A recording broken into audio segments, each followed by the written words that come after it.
Sasa nilikuwa nakwambia story bro. Na ndio maana naongea pole pole, sasa kuambie mtu ni sawa. Azi, si tuko wawili. Ndio maana mimi sasa kuambie mtu. Ndio maana naongea pole pole buda, unaona? Cheki mbona unafanya watu wanaanza kwa. Ndio maana nakwambia mimi naongea pole pole, juu sasa yani watu wasikike tunaongea, unaona? Na promise mimi utaambia msee buda, unaona? Cheki. Sasa mimi nini una shout? Bro mimi si shout. Wewe una shout buda. Mimi naongea pole pole buda, unaona? Ndio maana nakwambia hii ni siri bro, hii ni stuff ya watu wawili. Ndio maana ni sitaki mtu asikie, unaona? Tuko watu wawili, msini nini? Bro, songe pole pole bana. Punguza sauti. Una shout buda. Una shout. Ni nini buda? Una shout mzee. Ona nini na wewe buda. Una shout manze.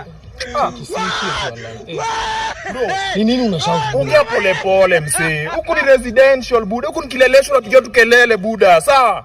Ongea pole pole buda. Usikie haiwezi. Nini haiwezi buda? Wewe ishia tu. Sasa ndo maana check ninakwambia kitu. Lakini nao usiambie mtu sawa. Hii ni siri ya watu wawili. Na wacha kuongea kwa nguvu bro, nyamaza buda. Sasa uniambie pole pole msee, ni nini mbaya? Si ongea pole pole. Sasa unaenda sutulie basi ni kama. Ni show.